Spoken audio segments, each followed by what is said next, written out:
मुख्यमंत्री सुक्खू भी जगत सिंह नेगी से डरते हैं। सुक्खू जी बार बार कहते हैं कि भाजपा जो है 5 गुटों में बटी। अब भाजपा के लोग भी कहने शुरू हो गए, जयराम ने भी कहा, देखिए कि जो हम 5 गुटों में बटे हैं तो कांग्रेस जो है वो 10 गुटों में बटी। उसको तो मान रहे 5 गुटों में बटे हुए। वो मान रहे वो। नहीं, अगर वो हमें ऐसा बोलते हैं, नहीं, इसका मतलब वो मान रहे हैं। मुझे पता वो मान रहे हैं कि नहीं, लेकिन उन्होंने कहा कि अगर हमारे पर यह आरोप है कि हम 5 में बटे तो वो 10 है, उन्होंने 10 गिना दिए। कंगना के खिलाफ आपने कहा कि कंगना का मेकअप धुल जाना था।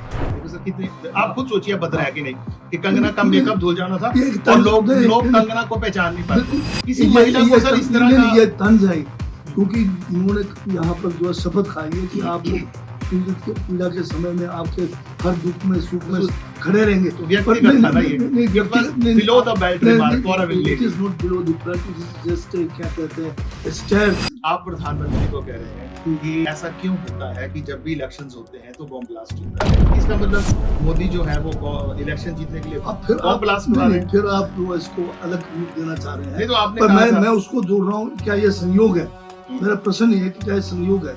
ठीक जब भी चुनाव होते कोई न कोई कांड हो जाता है, क्या ये एक संयोग है? आप लगाइए सोनम ये बीजेपी के कट्टर सपोर्टर थे, ये वहाँ के एनवायरमेंट थे, दुनिया में इनका नाम है, इनको बड़े बड़े इनाम मिले, इनको जो है चक्के जो है आपने आतंकवादी बना दिया। द न्यूज़ अगार में आप सभी का स्वागत है। मैं हूं मुनीर सूद।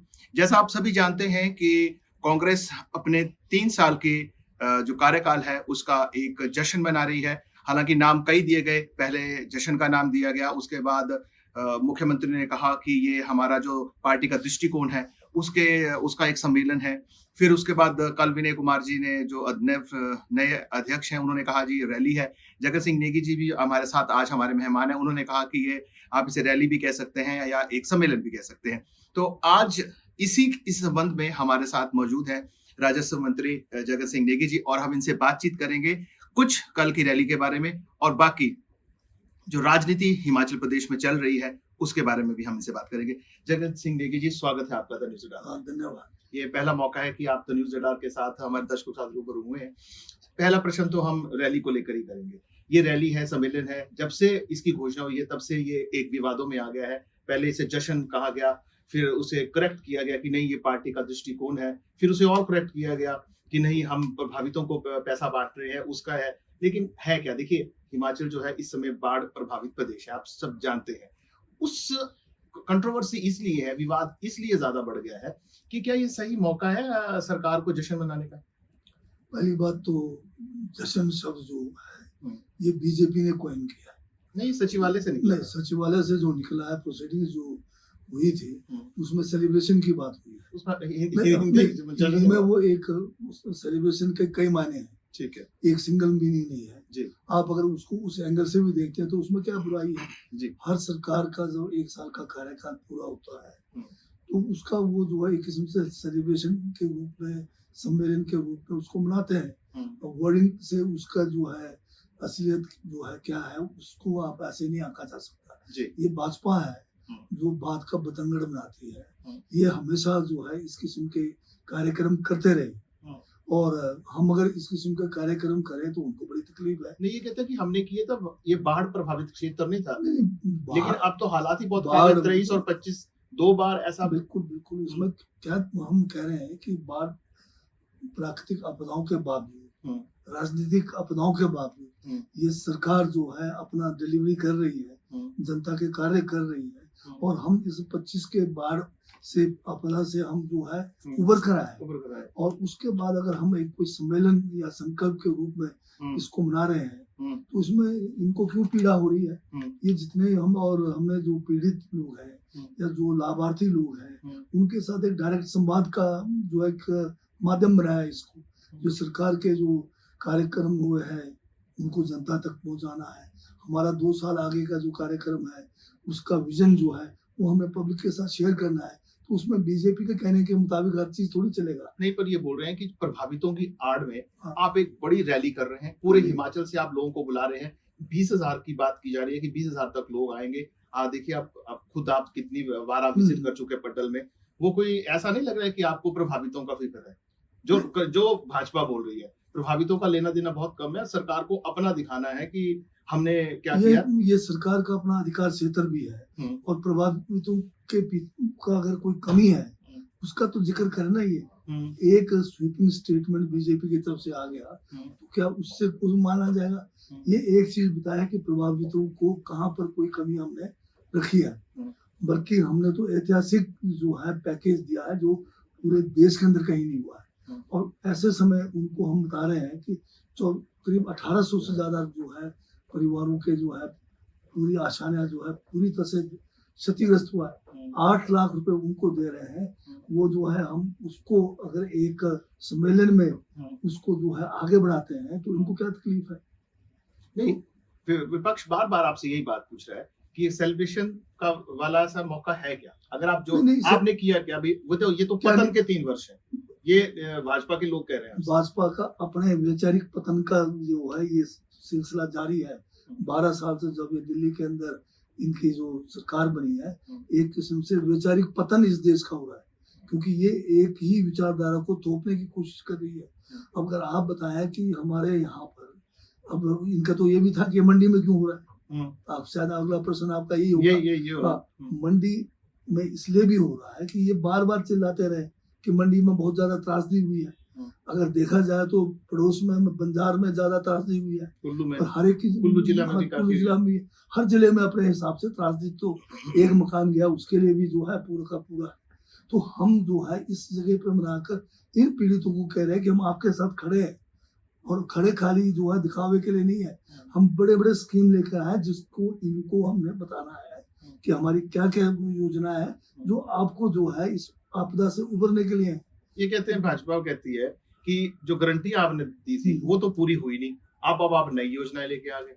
अब आप बताइए, ऑफिस का जो गारंटी है कैबिनेट की पहली बैठक में पूरा हो गया, उसको आप छोटा अंक दें। 1,30,000 लोग जो हमारे ओपीएस के दायरे में आए, क्या ये छोटी गारंटी? आप बताइए। और उस गारंटी को हमने लागू किया, उसका हमें जो है एक किस्म से हमारे ऊपर जो केंद्र सरकार का जो दबाव पड़ रहा है कि भाई इसको हटाओ, नहीं तो हम आपको जो है 1600 करोड़ का तो सीधे ही उन्होंने हमें जो है उसमें कट लगा दिया। हमारा जो हमारे कर्ज लेने की जो एक हमारे 5% का एक हमें हर साल का वो मिलता है, उसको भी इन्होंने जो है रोक दिया, क्योंकि हमने ओपीएस लागू किया। तो हम उसका नतीजा भुगत रहे हैं ओपीएस लागू करने का। इतनी बड़ी गारंटी हमने शुरू की है, उसकी बात नहीं करते। 1500 रुपए की जो गारंटी महिलाओं को देने की थी, उसको चरणबद्ध तरीके से हमने पूरा किया है। और अभी 2 साल का कार्यकाल है, देखते तो जाइए।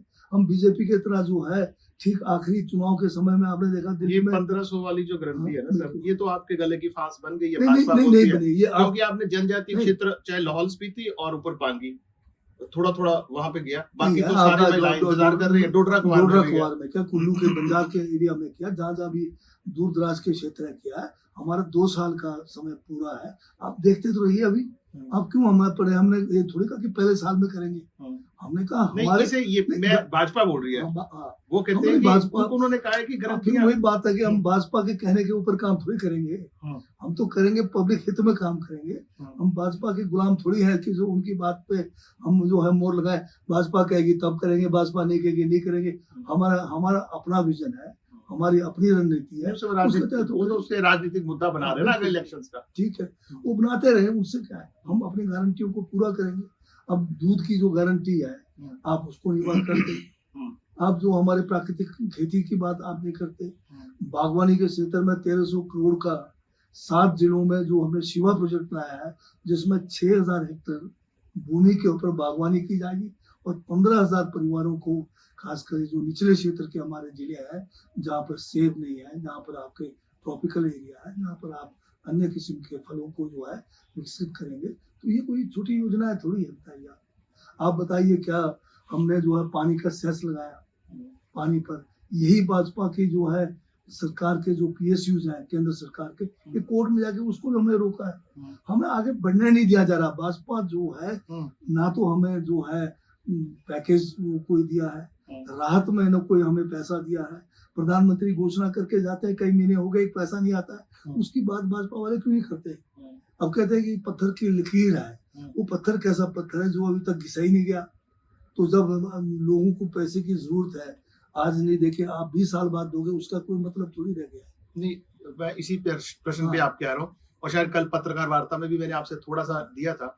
जगत सिंह नेगी जी, ऐसा कहा जाता है कि चाहे चाहे भाजपा कहती है, चाहे आम लोगों की ये धारणा है कि जगत, इवन कांग्रेस के लोग भी कुछ दबी जबान में कहते हैं कि जगत सिंह नेगी जी अपनी वाणी से कांग्रेस को मुश्किलों में डाल देते हैं।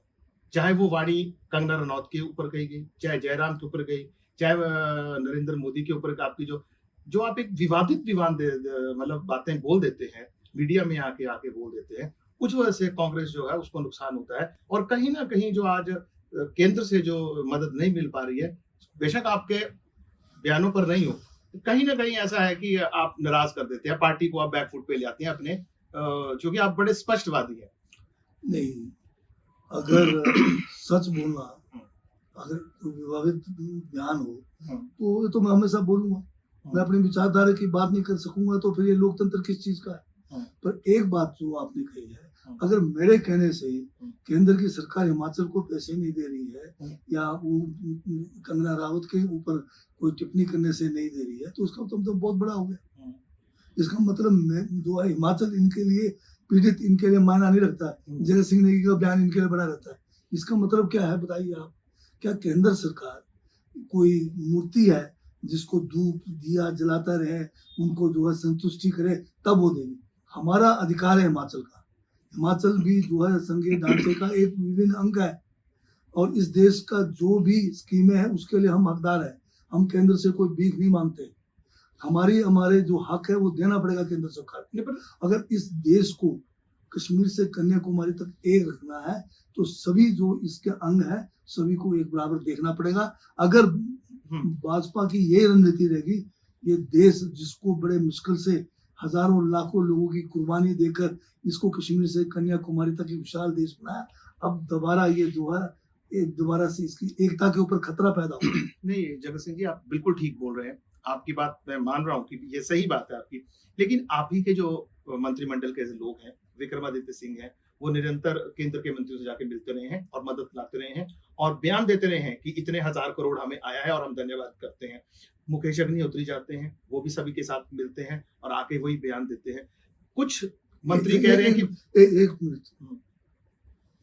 ये जो मंत्री आप जिनका नाम ले रहे हैं ये केंद्र में जाते हैं, ठीक है, कोई बात नहीं, जाना चाहिए, लेकिन फिर बोलते हैं कि जाना भी चाहिए। मैं भी गया हूँ, मैंने कोई प्रचार किया कभी नहीं किया। मैं भी अपने जो है ट्राइबल डेवलपमेंट मंत्रालय में गया, मंत्री से मिला, मैंने भी अपनी बातें रखी है, मैंने कोई प्रचार नहीं किया। एक बात मैं ये कहता हूँ, किस चीज का धन्यवाद किया जा रहा है?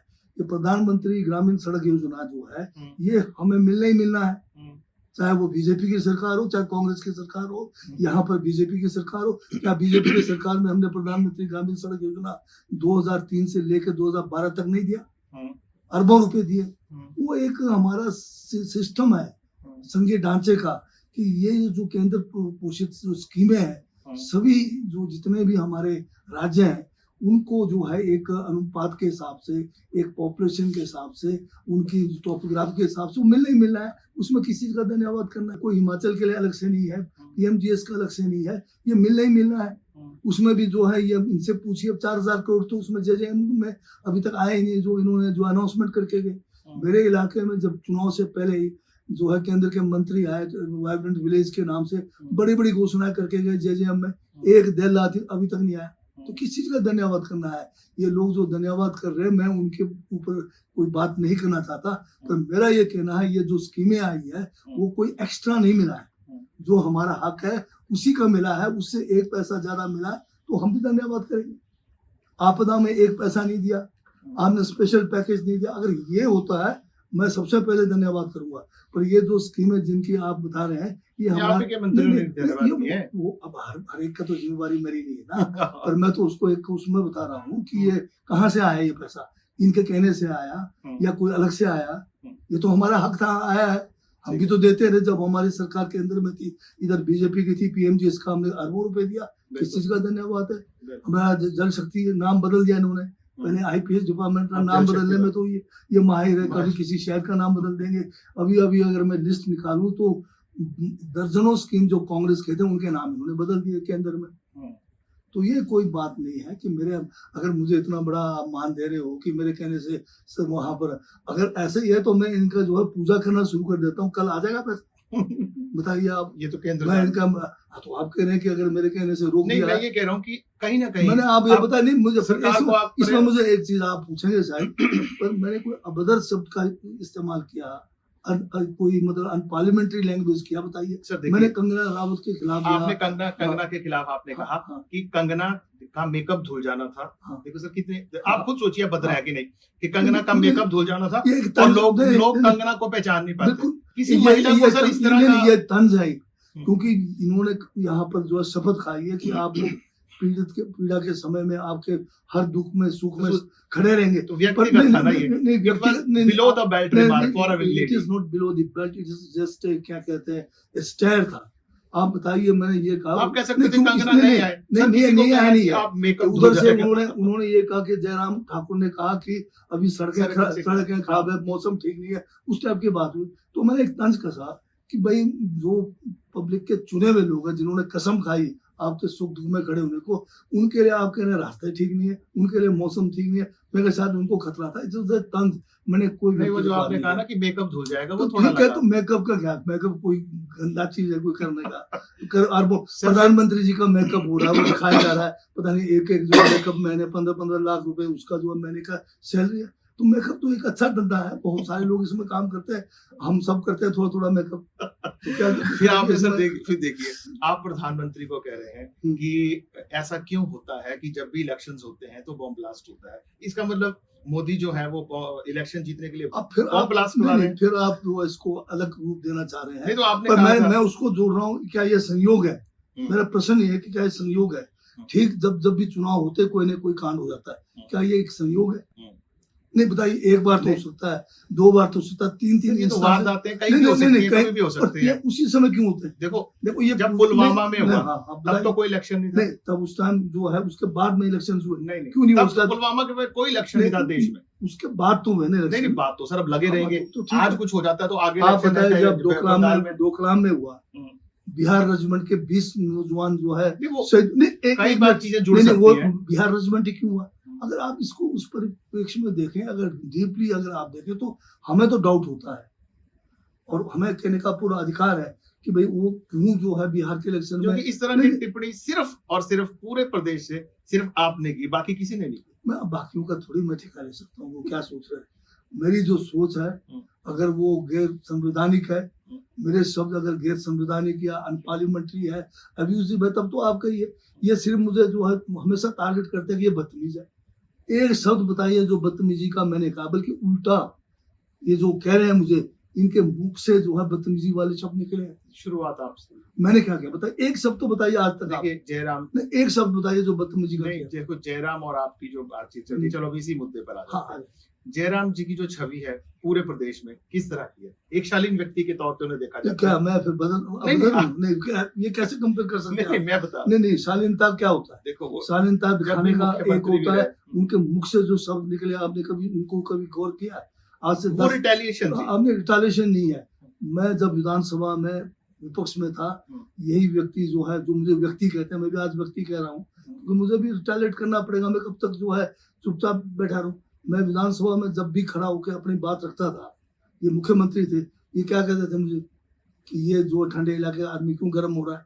ये उनके शब्द है विधानसभा के अंदर, जिसको आप लोग कभी देखते नहीं है। और मैं एक जनजातीय क्षेत्र से आता हूँ, मुझे किस तरह से हीन बामरा से देखते हैं? नहीं देखते। नहीं, उसके शब्दों से लगता है। आप उसको रिकॉर्ड निकालिए, अगर उस समय का वीडियोग्राफी होगा, पता लगेगा किस लहजे में मेरे से बात करते हैं। ये ठंडे इलाके का आदमी गर्म हो रहा है, क्या मैं गर्म होने के लिए गया हूँ वहां पर? मैं अपनी बात अगर थोड़ा उसमें किसी तरह के साथ रखता हूँ, जो उनको जो है उसको जो है। तो आपको नहीं लगता कि जो आपके जयराम जी का जो विवाद चल रहा है, उसका जनता पे कोई अच्छा असर नहीं है? जनता आपको उसमें, आपकी छवि ज्यादा खराब हो रही है। तो देखिए, आप सरकार में हैं, आप इतने मंत्री हैं। ये जब मुख्यमंत्री थे तब का बता रहा हूँ मैं विधानसभा के अंदर रिकॉर्ड निकाल के देखिए, खंगाल के आप, जब भी कोई भी व्यक्ति या कोई मान्य सदस्य या हमारे पक्ष या विपक्ष के बोल रहे, मैं कभी उनके बीच में टोका टोकी नहीं करता। जब मेरी बारी आती है तब मैं बोलता हूँ, और जब मैं बोलना शुरू करता हूँ तब ये सुन नहीं पाते, और सुन नहीं पाते हैं तो ये बीच में इतना टोका टोकी करते हैं। एक कमी है हमारे विधानसभा में, ये जो हमारा वो जो लाइव दिखाया जाता है, वो उसी व्यक्ति की तरफ फोकस करते हैं जो बोल रहा है, और जो उसको डिस्टर्ब कर रहा है, जो उसको बीच में टोका टोकी कर रहा है, उसकी तरफ वो कैमरा जाते ही नहीं है। इस बारे में मैं माननीय जो है अध्यक्ष महोदय से मिला, ये जो है वन साइडेड जो चल रहा है। अच्छा, आपको लगता है कि हाँ, वहां पे भी कुछ चल रहा है? बिल्कुल। हाँ, विधानसभा के अंदर भी? हाँ, विधानसभा के अंदर नहीं चल रहा है। जो हमारा सिस्टम है, जो उसको लाइव दिखाने का, वो कैमरा जो है सिंगल, मतलब जो बोलने वाला है उसी के ऊपर फोकस होता है। जो उसको डिस्टर्ब कर रहा है, नहीं कर रहा है, वो तो जो वहां पर बैठे हुए वो देख पाएंगे ना। आपके इतने सारे पत्रकार गैलरी है, पर वो जो है इधर वाला पोर्शन तो वो लोग भी देख रहे हैं, इधर वाला भी वो देख रहे हैं, कैमरा सिर्फ एक ही तरफ देख रहा है। तो आपको ये लगता है कि सिर्फ मैं ही बोल रहा हूँ, और जो उन्होंने मुझे बोला है या उस बीच में टोका टोकी की है, जिस किस्म की उन लोगों ने शब्दावली की इस्तेमाल उस समय किया, ये विवाद, चलिए नहीं, विवाद नहीं है, ये विवाद नहीं है। आपका आप मुझे ये बताइए, आप बार बार एक नैरेटिव सेट कर रहे हैं मेरे खिलाफ। इस नैरेटिव में मुझे बताइए तो सही, एक शब्द बताइए जो मैंने इनके खिलाफ, इनकी शान के खिलाफ, इनकी शालीनता के खिलाफ अगर मैंने बोला, आप मुझे बताइए, पहले एक शब्द बताइए। देखिए, शब्द तो बड़े हैं। नहीं बताइए, एक शब्द बताइए। एक तो शब्द बताओ, ऐसे थोड़ी हो जाएगा। आप मुझे वैसे ही आप मतलब सारा सोशल मीडिया देख लीजिए। नहीं आप बताओ, सोशल मीडिया में बताइए, एक शब्द बताइए सोशल मीडिया में जो मैंने इनके शब्द। फिर अगर ऐसा नहीं होता तो जब आप सिराज आए, जो सिराज में हुआ, वो क्यों होता? क्योंकि वो ग्रीक क्षेत्र था उनका। बताऊँ सिराज का क्या हुआ? मैं एक बार अनेक बार कह चुका, शायद आप तक ये बात नहीं पहुंची। नहीं, मैं जब सिराज गया, उससे जब मैं वहां पहुंचा, वहां पर जो थुनाग के लोग थे, मैं रात को थुनाग रेस्ट हाउस में रहा, वहां थुनाग के कुछ लोग आए, जिसमें 15-20 लोग थे। उन्होंने कहा कि मुझे अलग से मिलना है उन्होंने, तो मैंने कहा आइए बैठिए। मैं तो ये भी नहीं जानता था ये बीजेपी का, ये कांग्रेस का है या कौन है। उन्होंने अपनी व्यथा सुनाई कि हमारे यहाँ बहुत सारे मकान है थुनाग में, जिसमें हमारा हॉर्टिकल्चर, ये जो कॉलेज है फॉरेस्ट्री और हॉर्टिकल्चर, नहीं नाचन तो बात की कहानी है। तो ये जो है बच्चे जो है, इनके जो है बड़े बड़े बिल्डिंग 5-5 मंजिल के बने हुए हैं, उनमें मतलब पीजी रह रहे हैं। और उस समय ये बात चली थी कि इसको जो है शिफ्ट किया जा रहा है, क्योंकि वहां पर बच्चों के लिए सेफ नहीं है। और बाय चांस उसी दिन, जिस दिन मैं पहुंचा, उस दिन नोटिफिकेशन भी हो गया कि वहां से इसको शिफ्ट होना है। तो अब शिफ्ट कहाँ होना है, उसका भी एक वो था कि ये जो कहाँ पे करना है। तो ये जो बात थी, तो ये लोग आए कि आप इस नोटिफिकेशन को विड्रॉ करो, आप इसको शिफ्ट मत करो। तो मैंने कहा ये जो है मामला जो है सरकार के विचार करने के बाद, बच्चों के जो है पढ़ाई और उनकी सेफ्टी को ध्यान में रखते हुए, क्योंकि अभी थुनाग में जो हालात हैं, उसमें ना तो रहने योग्य जगह है इनके पास, ना सरकार की तरफ से कोई इंफ्रास्ट्रक्चर है। तो बच्चे जो है शिमला आए थे और उनके माँ बाप भी आए, और उन्होंने माननीय मुख्यमंत्री से मिले, मुझसे मिले, और उन्होंने क्लियर ये कहा कि हम वहाँ पर जाएंगे नहीं, हमें चाहे डिग्री छोड़ना पड़े, हम जो है थुनाग में नहीं जाने वाले। ये पहला केस नहीं कहता, इससे पहले 2 मरतबा ऐसे ही हुआ है, ना हॉस्टल बना है, ना वहाँ पर कोई क्लासरूम्स बने हैं, और हमें जो है प्राइवेट में रहना पड़ रहा है। वो सारा का सारा डेंजर जोन में है। और वो उस समय जो है 2 दिन पैदल चलकर वो जो है वहाँ से बाहर निकले, बल्कि 2 लेडीज इनके जो प्रोफेसर थे, उनको उन्होंने पलकी बनाकर प्रेग्नेंट लेडीज को इन्होंने निकाला हुआ। तो ये बातें सब होने के बाद सरकार ने फैसला लिया कि इसको टेम्परेरी जो है। फिर दूसरा जो हमारा नया सेशन था, वो भी जो है काउंसलिंग होके एडमिशन के लिए तैयार था। ऐसे हालात में कहाँ हम उसको करते, तो हमने उसको फैसला किया कि हम इसको मंडी में कहीं और करते। तो मेरे पास 2-3 जगह जो यूनिवर्सिटी के हमने अधिकारियों की ड्यूटी लगाई, उन्होंने कहा कि एक तो सुंदरनगर बेहतर है। उस बीच में मैं यहाँ मुझे थोड़ा सा कहना पड़ेगा कि मेरे पास हमारे कांग्रेस के और बीजेपी के लोग भी आए, कि उन्होंने कहा कि नाचन में बहुत बढ़िया जगह है, वहाँ पर अटल जो है एक आदर्श विद्यालय की भवन है, वो 25-30 करोड़ रुपए खर्च करके उसमें आप शिफ्ट कर लो।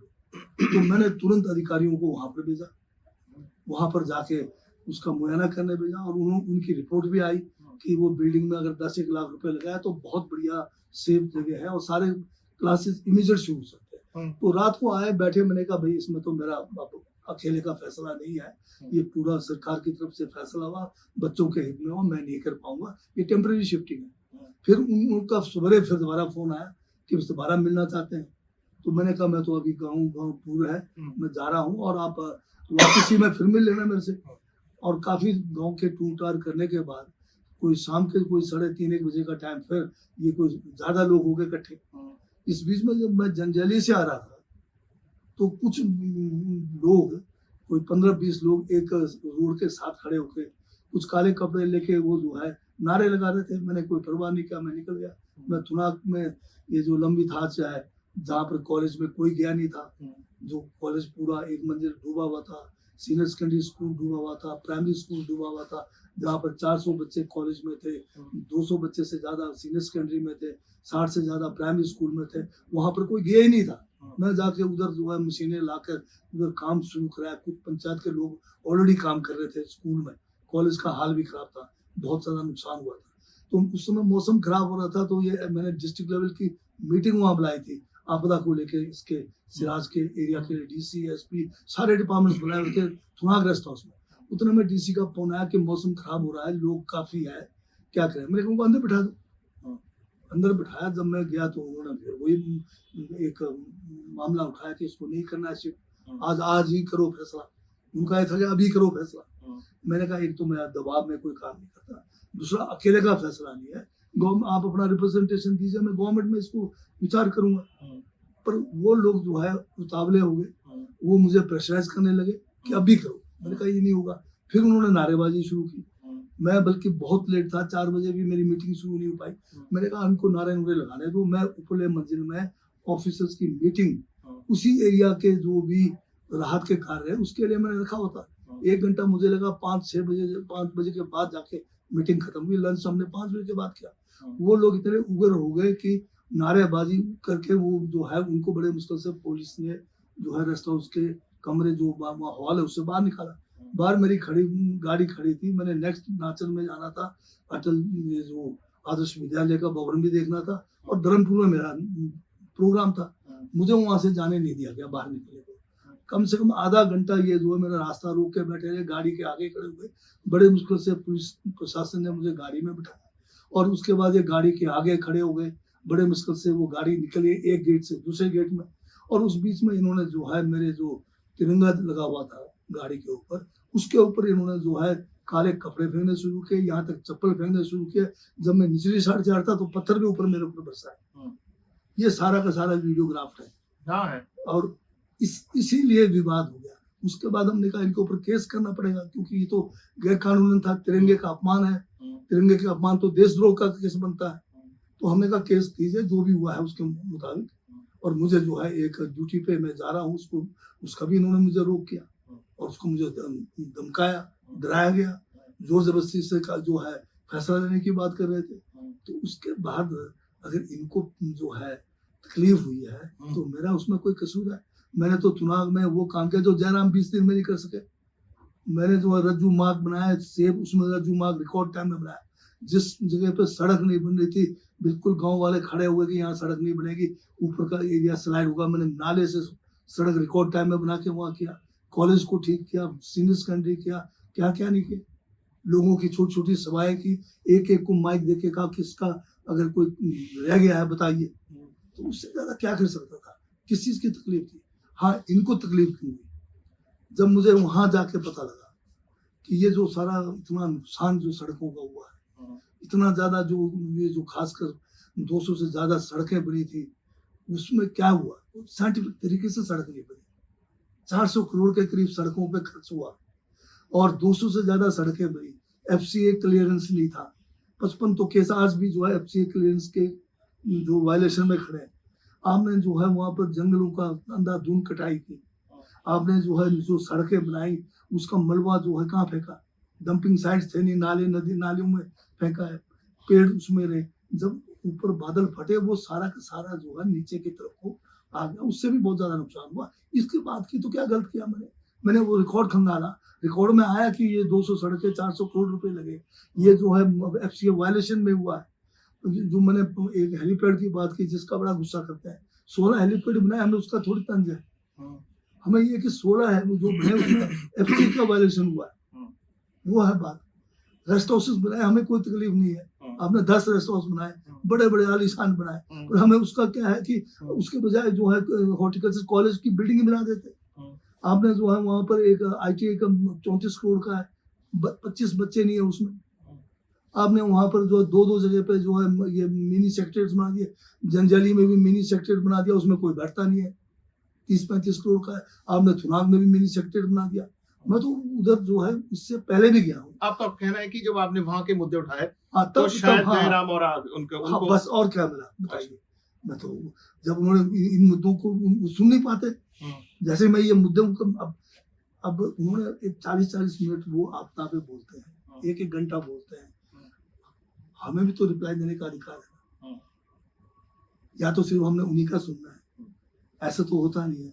उनका वर्जन तो चला गया पब्लिक में, सरकार का वर्जन भी तो आएगा। जब हम सरकार के वर्जन को रखते हैं, वो बिल्कुल उस समय जो है बहुत उतावले हो जाते हैं, वहाँ जो है हर किस्म की मतलब भाषा का प्रयोग करते हैं, हमारे साथ जो है उधर व्यवहार भी अंदर करते हैं, फिर नारेबाजी लगा के हमेशा वॉकआउट करते हैं। पिछले सेशन में मेरे जो है उन्होंने वॉकआउट कर दिया जब भी मैंने बोलना है, मेरे को बड़ा अच्छा रहा, मुझे अपनी बात कहने का पूरा मौका मिला बिना रोक टोक। आप फिर बार बार मैं ये पूछ रहा हूँ कि इनके अलावा जो मैंने ये उजागर किया है, ये अगर गलत है तो मेरे पर केस करे ना। अगर मैंने जो ये तथ्य निकाले हैं, अभी तो मैंने ज्यादा गया नहीं इसके डीप में, अगर मैं जाऊंगा तो वो सारा थुनाग का इलाका जो है सारा का सारा एनक्रोचमेंट का है बताते हैं लोग। अब अगर आपदा के कारण मैंने उसको रोक रखा है, अदरवाइज तो लोगों की शिकायतें आ रही है कि ये जो बड़े बड़े लोग हैं जो बीजेपी के हैं सारे एनक्रोचर्स हैं, और यही लोग हैं जिनके के कारण ये जो है मेरे खिलाफ जो है दारा हो गए। इन लोगों को मैं तो जानता भी नहीं था, ये आए तो मैंने कहा बैठिए बातचीत कीजिए। चलिए ठीक है, थोड़ी सी बात अब चलो और इसके थोड़ा जयराम से हम बाहर निकलते हैं। ये आपके हम चाहते हैं कि ये विवाद ये है ही नहीं। मैं तो एक शब्द में इसको बयान करता हूँ, मेरा इनके साथ कोई बात नहीं, कोई मेरा जमीन बंटवारे का है कुछ है। मैं बार बार आपसे भी निवेदन करूँ, मुझे एक शब्द बताओ जो मैं इनकी शालीनता में इनकी शान के खिलाफ बोला है, एक शब्द बताओ। हमेशा मैं जी बोल के इनका नाम पुकारता हूँ, पर जिस दिन से इन्होंने कहा कि ये व्यक्ति ये अपने खाल में रहे, आप बताइए मुझे धमका रहे हैं आप खाल में रहो, क्या मतलब होता है बताइए खाल में रहने का। चलिए ये व्यक्ति बदतमीज का, मैंने कहा बदतमीजी का मैंने विधानसभा में पूछा, एक शब्द बताओ जो मैंने बदतमीजी वाला शब्द किया है। खाली किसी को बदतमीज कहने से बदतमीज थोड़ी हो जाएगा। सच बोलना अगर बदतमीजी तो मैं 1000 बार बोलूंगा। अगर मैं कांग्रेस की विचारधारा की बात करूंगा, मैं इनकी विचारधारा की बात करूंगा, वो अगर बदतमीजी तो 1000 बार करूंगा। ठीक है, चलिए हम आगे इससे थोड़ा बाहर निकलते हैं। सर 118 की जो परमिशंस की बात चल रही है, ठीक है, उस पे तो चर्चा लंबी है, लेकिन जो सरकार में सेक्रेटरीट में ऐसा बोला जाता है कि 118 का एक बहुत बड़ा नेक्सस है, इसमें बहुत ज्यादा पैसा खाया जाता है।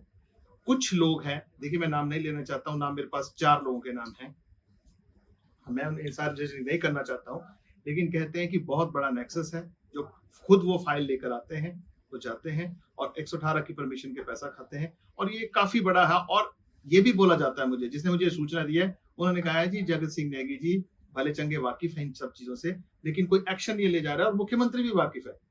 तो क्या आप सिर्फ इतना बताइए कि कोई 118 के नेक्सस के कुछ लोग हैं जो परमिशन दिलवा रहे हैं और खूब पैसा खा रहे हैं?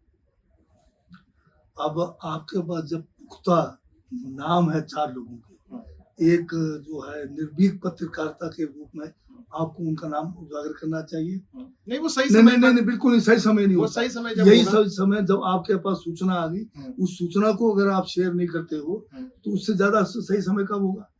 मैं आपको ये बताता हूँ कि मेरे ऑफिस में 118 का केस अगर मेरे पास आज फाइल आता है और मैं ऑफिस में हूँ, 1 सेकंड लगता मैं उसी समय करता हूँ। 118 के लिए जब भी कोई अप्लाई करता है, वो जो है एक सेट प्रोसीजर के तहत वो जो है रेवेन्यू डिपार्टमेंट के जब सबसे निचले अधिकारी हैं उनसे शुरू फाइल जनरेट होता है, और वो जाके डिप्टी कमिश्नर जो उसको रिकमेंड करके सेक्रेटरीट में भेजता है। सेक्रेटरीट में जो हमारे जो सेक्रेटरीट में गवर्नमेंट के जो अधिकारी हैं उसको जो है स्क्रूटनाइज करके फिर जो है मंत्री के पास आता है। मंत्री उसको जो है देखकर उसको फर्दर जो है रिकमेंड करता है, फाइनल सैंक्शन जो है सीएम के पास जाता है। ये इसका सिस्टम है। इस बीच में है बिल्कुल हो सकता है, मैं नहीं कह रहा हूँ, कोई सिस्टम फुल प्रूफ नहीं होता। शायद पटवारी लेवल पे, शायद जो है डिप्टी कमिश्नर लेवल पे, शायद हमारे सेक्रेटरी लेवल पे कहीं भी कोई लोग जो है अपने फाइल को पुश करने के लिए जाते होंगे। मैं नहीं कह सकता कि वो क्या करते होंगे, पर मेरे पास अगर आप शिकायत लिखित में देंगे कि फलाना व्यक्ति ये कर रहा है, फलाना वो कर रहा है, आपको मैं डेफिनेटली कहता हूँ 1 घंटा नहीं लगेगा एक्शन लेने के लिए, मैं 1 मिनट में इंक्वायरी होल्ड कर दूंगा। पर अगर सूचना छुपाना, अगर आपको जब सूचना पता कि वो आदमी जो है करप्ट है और उसने जो है इसमें कोई किसी किस्म का गुनाह किया है, वो भी अपने आप में एक गुनाह है। नहीं देंगे आपको सही समय पर आपसे, नहीं, सही समय सही नहीं है। समय पर आप मेरा समय यही है। तो अब चलिए आप बता रहे सही समय कब होगा बताइए। चलिए सही समय पर आपको नहीं, देंगे। अगर लेकिन अब मैं आपको सिर्फ इतना जानना चाह रहा हूँ कि आपको इस समय कोई इस तरह की जानकारी है या नहीं? मेरे पास मैं अभी तक कोई शिकायत किसी की नहीं और आई। शिकायत आती है तो आप एक्शन लेंगे? क्यों नहीं लूंगा? मैं तो बहुत सारी चीजों पे एक्शन लेना शुरू कर दिया। मैं तो एक कोई छोटा सा भी कोई केस अगर किसी व्यक्ति का मेरे पास शिकायत आता, मैं तुरंत उसकी जो है छानबीन करता हूँ। हो सके तो मैं जो है उसका तुरंत जो है हफ्ते के अंदर रिपोर्ट मंगा के उसको पूरा करने की कोशिश करता हूँ। इस बात में कितनी सच्चाई है? कहते हैं कि जगत सिंह नेगी, मुख्यमंत्री सुक्खू भी जगत सिंह नेगी से डरते हैं। नहीं, ये गलत बात है। कोई किसी से नहीं डरता है। इसमें वो डरने कहते हैं की वो भी बात उनसे नहीं, उनके नहीं, कहते हैं कोई कि वो कोई जब वो नहीं है। कोई ये फैसले अलग लेते बात है। हैं कि नहीं, सुक्खू भी उनके नहीं, फैसले नहीं बदल पाते, या नहीं, कहीं ना कहीं सुक्खू भी डरते हैं आपसे। ये जो कैबिनेट सिस्टम जो होता है उसमें जो भी फैसला होता है वो एक संयुक्त फैसला होता है, किसी इंडिविजुअल का नहीं होता है। कैबिनेट के फैसले होते हैं, तो इसमें एक दूसरे से कोई डरने की बात नहीं है। किसी फैसले में एक दूसरे के बीच में मतभेद हो सकता है, परंतु अल्टीमेटली जो है वो मेजोरिटी के हिसाब से होता है। तो इसमें ये गलत बात है ये कि ठीक है माननीय मुख्यमंत्री अगर मुझे थोड़ा विश्वास अच्छा करते हैं तो वो उनकी बड़पन है।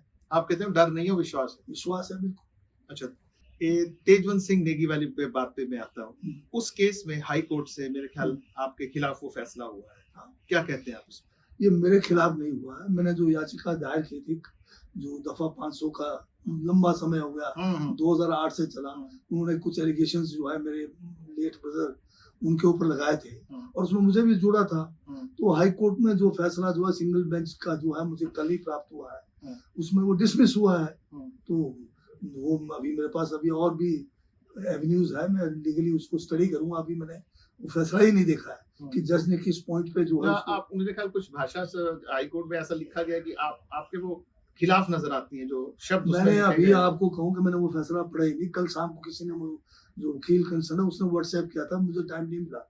मैं उसके अंदर जाऊंगा क्या किया है देखता हूँ। तो ये तो एक केस था कि जहाँ मानहानि का केस था, क्योंकि इन्होंने भी एक स्वीपिंग स्टेटमेंट मेरे खिलाफ लगाया था। तो ये तो इनका है, बीजेपी के जितने भी लोग हैं ये हमेशा स्वीपिंग स्टेटमेंट्स लगाते हैं और भ्रष्टाचार या जो बोल देते हैं। तो मैं अपने जिसको मैं समझता हूँ कि मेरी मानहानि का मामला है वो मैंने कर रखे कईयों के खिलाफ। मैं तो पत्रकारों के खिलाफ भी कर रखा है। हाँ, क्योंकि मुझे लगा कि ये जो मेरे खिलाफ झूठा केस बनाया प्रचार कर रहे हैं, प्रचार है। बिल्कुल बिल्कुल। नेगी जी, कहीं आपको लगता है कि पार्टी के अंदर ही एक ऐसी गुटबाजी है जो आपको कमजोर कर रही है आज की तारीख में? नहीं, मैं तो पार्टी में जो है लंबे समय से मैं जो हूँ पार्टी का जिला अध्यक्ष भी रहा हूँ, युवा कांग्रेस से भी पहले से ही रहा हूँ। कॉलेज टाइम से मैं विचारधारा कांग्रेस के लिए, मेरे लेट फादर साहब कांग्रेस के 2 बार के एमएलए रहे। मुझे कोई किसी अंदर से, क्योंकि आप जानते हैं राजनीति में आज जो है हर व्यक्ति जो भी है वो जो है टिकट के लिए दौड़ में है, तो उनकी जो महत्वाकांक्षाओं को हम थोड़ी रोक सकते हैं। नहीं, पर देखिए ना, अगर आपकी राजनीतिक जर्नी पर नजर मारी जाए तो पहले आप और वीरभद्र के बड़े सपोर्टर थे, उसी गुट में थे, होली लॉज गुट में थे आप। जब ये सरकार बनने लगी तो आप मुकेश अग्निहोत्री की तरफ आ गए, फिर आप सुक्खू की तरफ आ गए। ये भी बिल्कुल गलत स्टेटमेंट है। मैं हमेशा कांग्रेस विचारधारा के साथ रहा। मैं राज साहब को जो है पर्सनली मतलब उनके साथ जुड़ा हूँ, क्योंकि लंबे समय से वो हमारे एमपी भी रहे वहाँ से। मेरे पिताजी के साथ उनके बड़े मतलब संबंध रहे, तो मैं उस हिसाब से उनके साथ रहा हूँ। मैं कांग्रेस विचारधारा से बाहर नहीं गया। राज साहब कांग्रेस विचारधारा के सबसे बड़े मुखर वो थे। जब राज साहब जो है अस्वस्थ हुए और जब सीएलपी का जो गठन हुआ है उसमें जो है मुकेश अग्निहोत्री को सीएलपी का जो है हमारा अध्यक्ष बनाया गया। तो उसके बाद हम जो है उनकी अध्यक्षता में हमने जो है लड़ाई लड़ी 5 साल की। तो उसमें मैं मुकेश अग्निहोत्री का कैसे बन गया? मैं तो जो है जो सीएलपी का अध्यक्ष बना है तो उनका सहयोग करना मेरा जो है as a member of the क्या कहते हैं हाउस मैंने किया, क्योंकि हम जो है कांग्रेस विधायक दल के सदस्य थे। और उसके बाद राज साहब जब नहीं रहे तो जो नेक्स्ट जो भी अब वो मेरा अधिकार है, मैं किसके साथ अलाइन हूँ या ना हूँ, तो विचारधारा से तो बाहर नहीं। ये सभी कांग्रेस विचारधारा के थे, तो उसमें क्या दिक्कत थी बताइए? नहीं तो जैसे हमने रानी साहब को जो है उसके बाद इलेक्शन में खड़ा करने में एमपी में शायद हम 2-4 लोग ही थे। उसके बाद अध्यक्ष बनी, उनके साथ रहे।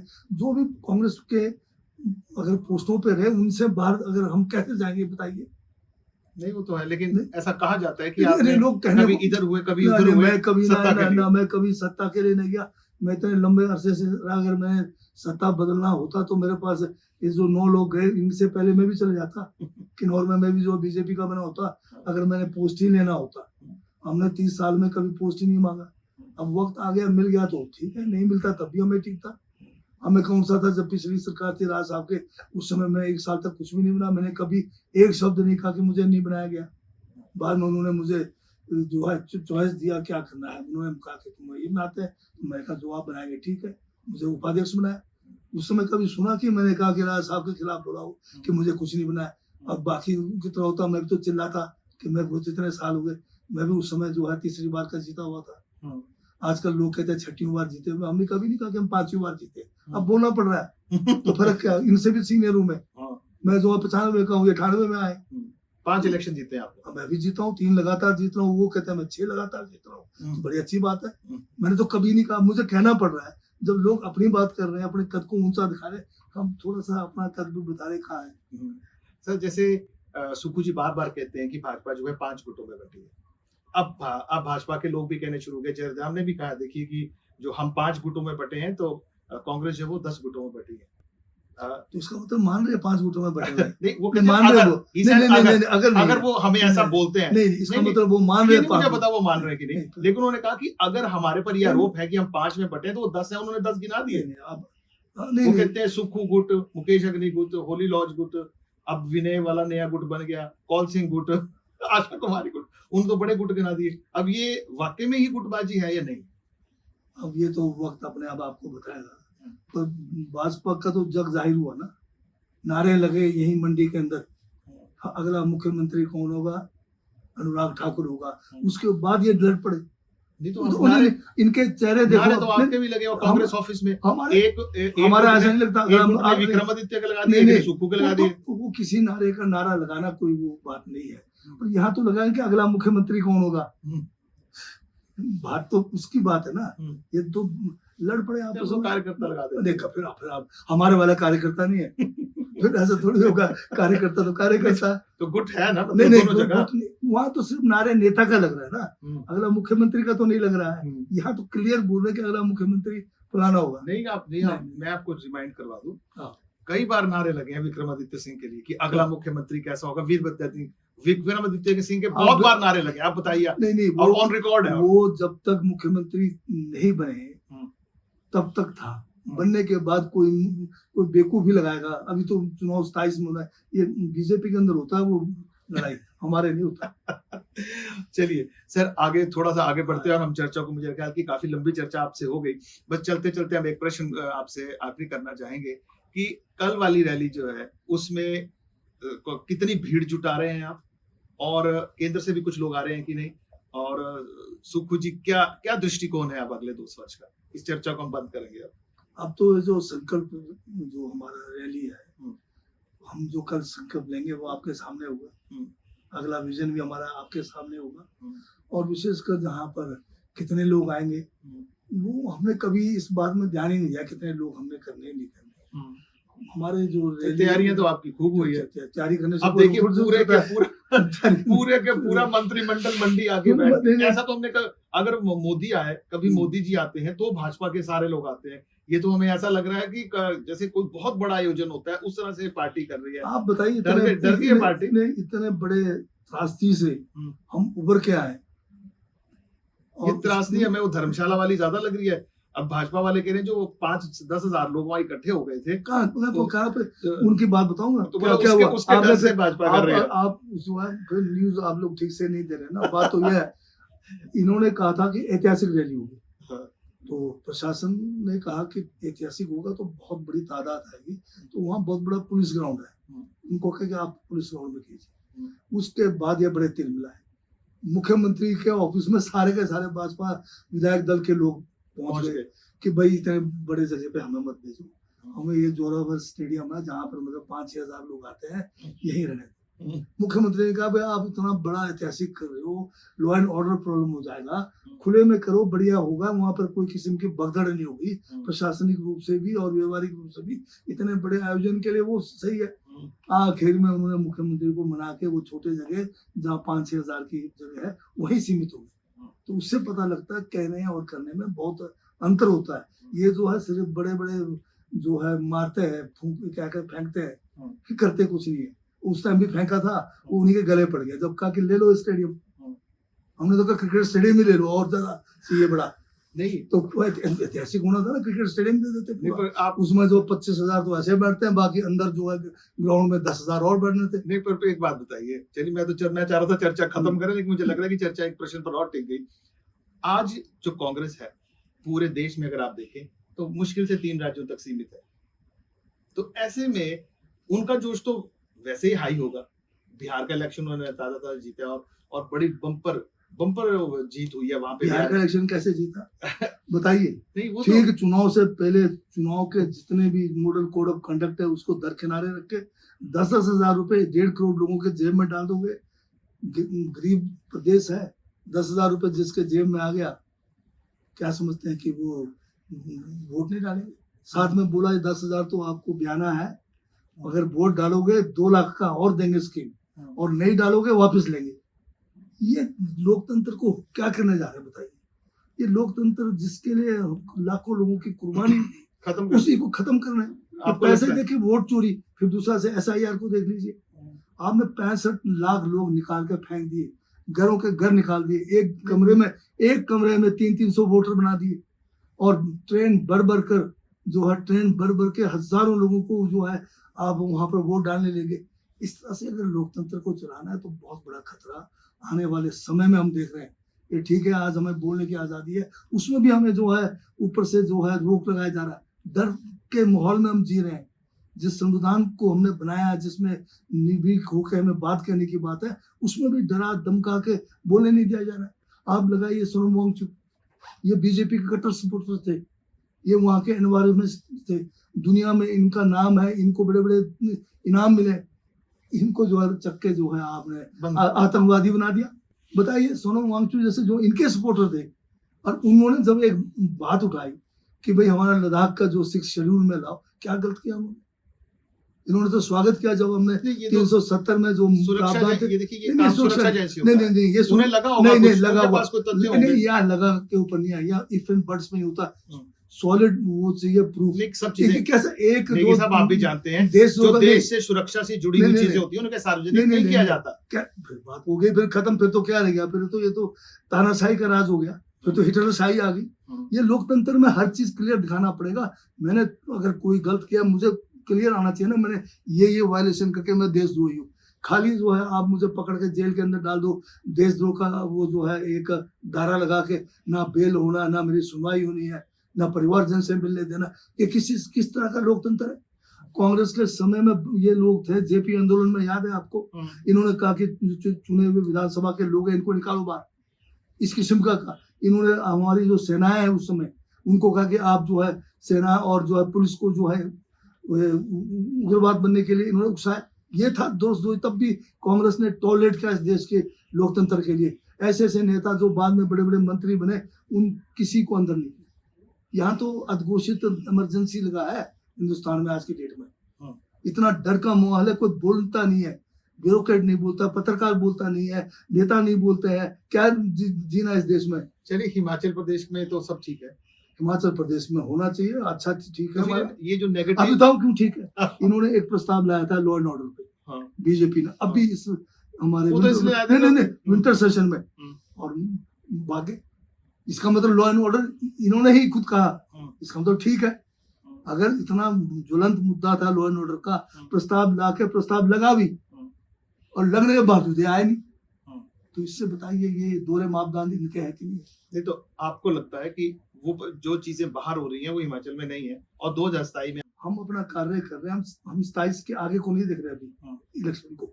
हम जो हमें समय मिला है उसमें बेहतर करना है, और उसी के ऊपर प्रदर्शन के ऊपर हमें लोग चुनेंगे। हम कोई इनके तरह थोड़ी है कि मिशन रिपीट का जो है तंबू गाड़ते रहे 5 साल। ये लोग जो भाजपा वाले सरकार मिल गई उसके बाद मिशन रिपीट के चक्कर में भागे रहे। हमारा कोई उस किस्म का कार्यक्रम नहीं है। हम जनता के बीच में जाकर जो हमने वादे किए उनको पूरा करेंगे, और इस हिमाचल को जो हमारे मुख्यमंत्री ठाकुर सुखविंदर सिंह की एक सोच है कि हिमाचल को स्वावलंबी बनाना है, आत्मनिर्भर बनाना है, उस दिशा में हम आगे बढ़ रहे हैं। जगन सिंह जी, आपने हमें समय दिया, न्यूज़ 18 के साथ बातचीत की, आपका बहुत बहुत धन्यवाद।